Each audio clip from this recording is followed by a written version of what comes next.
you're a servant leader everywhere you go, in your home, in your business, in your world, everything that you're doing. And it really truly is just about serving other people. Stuttumáli getum við sagt að þjónandi forysta snúist þrjá þætti, að hugsa hagsmuni heildarinnar umfram þrönga hagsmuni.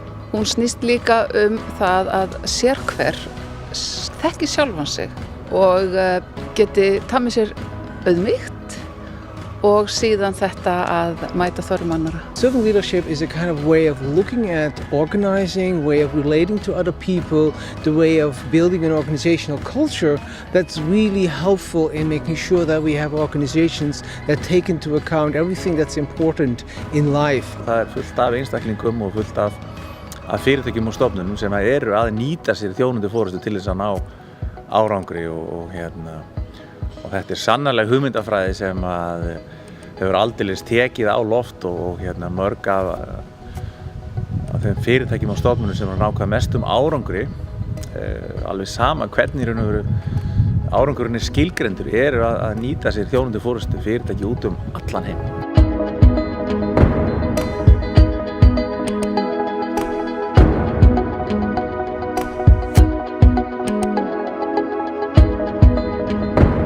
This is a global roundtable, so I love the global feel. We have people from all over, as far as from New Zealand, South Africa, all over Europe, from the United States. I love that because we can talk about concepts about servant leadership, but from a global perspective.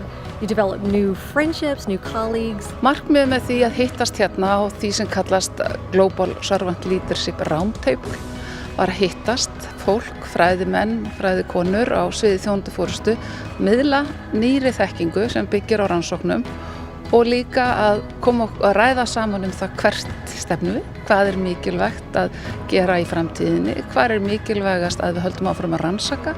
Well, the conference is to bring together people that are really inspired by servant leadership, and it's a research roundtable, so we are focusing mainly on academics, and we hope that they are able to come together, make links, make new research, but also be inspired from listening to other persons. Þetta svona vísindaráðstefna sem haldin reglulega, og þetta í fyrsta skipti sem hún haldin hér við Háskólann á Bifröst og gríðarlega mikill heiður og í raun og veru bara forréttindi að fá að vera í samstarfi með þessa vísindaráðstefnu þar sem margir af fremstu fræðimönnum heims á þessu sviði hafa komið saman og að koma saman til þess að ræða sína rannsóknir og framtíðarrannsóknir og í raun og veru bara skiptast á skoðunum og diskutera.